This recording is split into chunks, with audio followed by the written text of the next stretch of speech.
महाराज इतने बेचैन क्यों हो रहे हैं? अरे तो क्या करूं, हर वक्त मुझे ये चिंता खाए जाती है कि मेरे बाद आनंदपुर का योग्य राजा कौन बनेगा। आप तो अविवाहित हैं। इस राज्य के योग्य उत्तराधिकारी के लिए विज्ञापन दे सकते हैं क्या? नहीं नहीं नहीं, विज्ञापन देकर और जो भी हो, राजा का चुनाव नहीं किया जा सकता मंत्री। तो फिर मैं चलता हूँ महाराज। ठीक है ठीक है। महाराज नहीं मिल रहे हैं, महाराज कहीं नहीं मिल रहे हैं। महाराज महाराज महाराज महाराज महाराज का मुकुट तो यही है। तो क्या महाराज हमें बिना बताए कहीं चले गए हैं? वो क्या है? मेरा एक बेशकीमती खजाना कल से गायब हो गया है। बहुत दुखी होकर मैंने राज्य त्याग दिया। जो मुझे वो खजाना ढूंढ कर देगा, मैं खुद आकर उसे सबके सामने पुरस्कार दूंगा। तुम सबका महाराज। महाराज ने दुखी होकर राज्य त्याग दिया है, सबको बताना पड़ेगा। आप सभी सुनिए, महाराज का एक बेशकीमती खजाना गायब हो गया है। इसी दुख में महाराज ने राज्य को त्याग दिया है और बताया है कि जो उसे ढूंढ कर लाएगा, महाराज खुद आकर उसे पुरस्कार देंगे। बेशकीमती खजाना, पुरस्कार, कैसा खजाना ढूंढना ही होगा।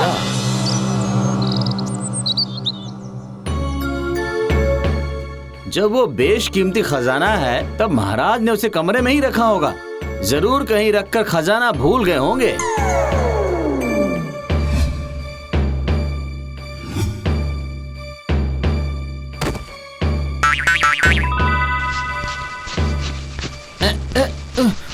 अजीब मुसीबत है, कहीं भी कुछ भी नहीं है। महाराज ने कभी भी उनके बेशकीमती खजाने के बारे में मुझसे कभी कुछ नहीं कहा।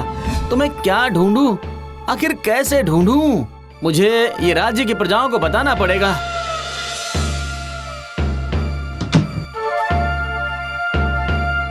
क्या इस कोषागार में है वो खजाना? देखता हूँ जरा।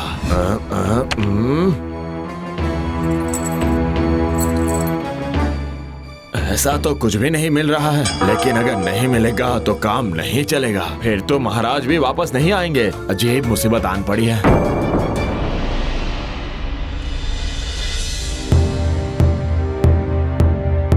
सुनिए सुनिए सुनिए, महाराज का एक बेशकीमती खजाना गायब हो गया है। जो उसे ढूंढकर लाएगा, महाराज खुद पुरस्कार देंगे उसे। सुनिए, एक बार राजमहल के बागीचे में देख सकते हो, महाराज ने शायद उस खजाने को हाथों से खंगालते खंगालते गलती से बागीचे में फेंक दिया होगा। उन्हें समझ नहीं आया होगा। आपने सही कहा माँ जी।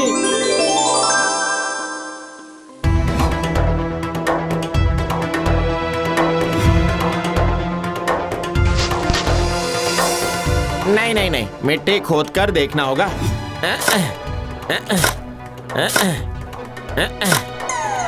नहीं, कुछ भी नहीं मिला यहाँ पर। बेकार की मेहनत की। अच्छा, महाराज को पान खाना बहुत पसंद था, तो क्या पान के डिब्बे में गलती से कुछ रख दिया है?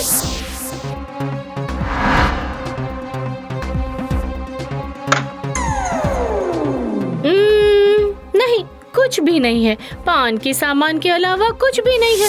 अच्छा, ऐसा कौन सा खजाना था कि उसके खोने के गम से महाराज ने राज्य ही त्याग दिया? मंत्री जी, हमारी जमीन का क्या होगा? महाराज के बिना मैं कोई भी निर्णय नहीं ले सकता हूँ। कौन सा बीज लगाना है, राज कर कितना देना है, अगर ये सब नहीं पता लगा तो खेती का काम किस तरह से करूँगा मंत्री जी? रुकिए, देखता हूँ मैं क्या कर सकता हूँ। महाराज नहीं है और यहाँ अकेले राज्य संभालते संभालते हाल बेहाल हो गया मेरा। सुनो भाई, मैंने तो सुना है कि सारे राजा अपने खजाने को दीवार के अंदर संदूक बनाकर छुपा कर रखते हैं। ठीक है, तो फिर तुम मेरे साथ राजमहल में चलो, दीवार तोड़कर देखो कुछ मिलता है क्या। ठीक है मंत्री जी, चलिए चलिए।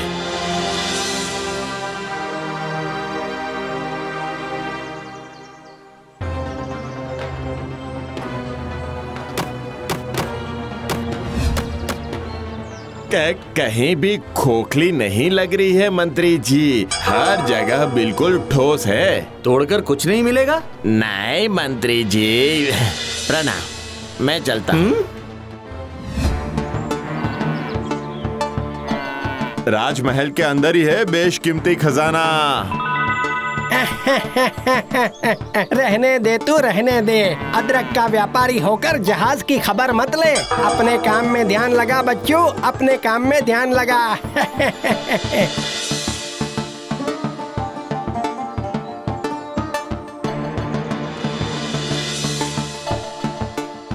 मैंने सुना था कि पिताजी को खाने में गुलाबी रंग का हीरा मिला था।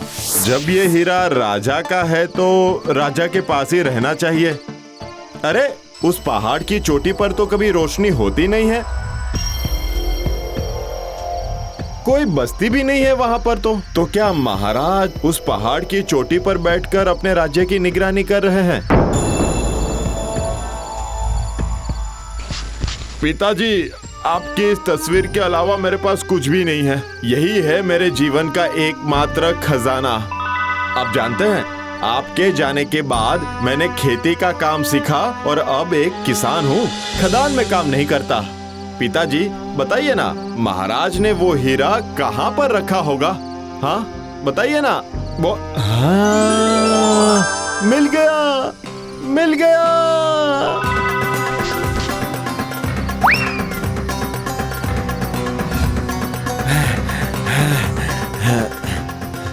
महाराज, महाराज। कौन हो तुम? मैं चंदू हूँ। मेरे पिताजी आपकी खदान में काम करते थे। तो तुम्हें कैसे पता चला कि मैं यहाँ हूँ?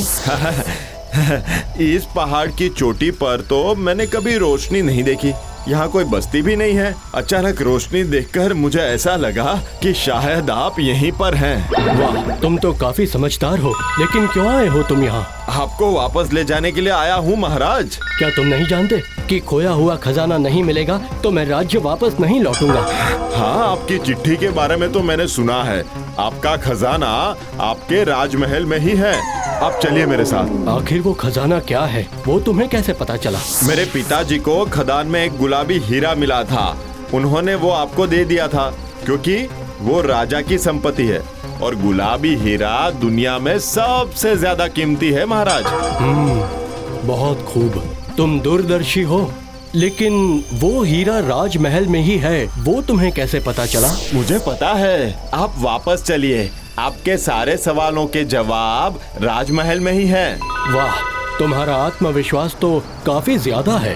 ठीक है, चलो। अगर नहीं मिला तो फिर तुम्हें इसकी सजा जरूर मिलेगी। ठीक है।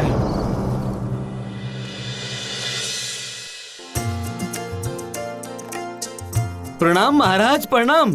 आप लौट आए हैं इसलिए मैं निश्चिंत हो गया। पर कहाँ थे आप? हाँ, हमने कितना ढूंढा आपको। राज्य की सीमा पर जो पहाड़ है उसकी चोटी पर एक गुफा में थे महाराज। हाँ, मुंह से राज्य त्यागने की बात की पर दिल से राज्य त्याग नहीं कर पाया।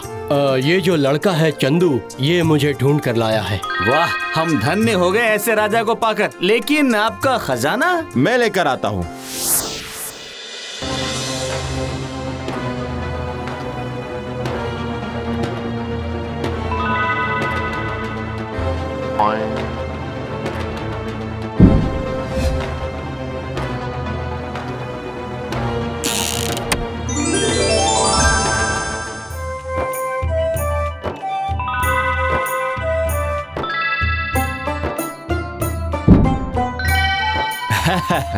ये लीजिए। हाँ, अब तुम्हें कैसे पता चला कि सिंहासन के अंदर ही छिपा हुआ है हीरा? मेरे पिताजी के जाने के बाद पिताजी की तस्वीर अपने करीब रखने के लिए मैंने बिस्तर के नीचे रख दी थी और वो बिस्तर मेरे लिए पवित्र है क्योंकि मेरे पिताजी उस पर सोते थे। ठीक है, लेकिन उससे क्या? मुझे ठीक उसी वक्त विचार आया कि एक आदर्श राजा के लिए उसका सिंहासन सबसे प्यारा और पवित्र है, इसीलिए महाराज ने वहीं पर प्यार से और सुरक्षित करके रखा होगा उनकी बेशकीमती खजाने को, उस गुलाबी हीरे को।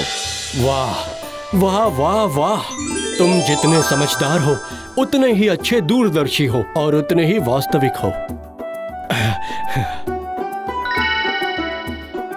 इसलिए तुम ही आज से इसके मालिक हो। वाह, बहुत बढ़िया चंदू, बहुत बढ़िया।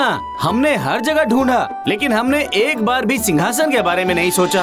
पर महाराज, इतना सब कुछ करने की क्या जरूरत थी? राज्य के लिए योग्य राजा ढूंढने के लिए गुलाबी हीरा दुनिया में सबसे ज्यादा कीमती है। मैं चाहता था कि एक योग्य सम्राट को ही इसका अधिकार मिले। मतलब चंदू बनेगा राजा? हाँ, इसके ज्ञान ने मुझे अचंभित कर दिया। ऐसे ही एक समझदार सच्चा इंसान अगला राजा बने, यही मेरी मर्जी है। इसके राज्याभिषेक का प्रबंध करो मंत्री। जो आ गया महाराज। आज से चंदू बना सम्राट चंद्र। जय महाराज चंद्र की जय, जय महाराज चंद्र की जय।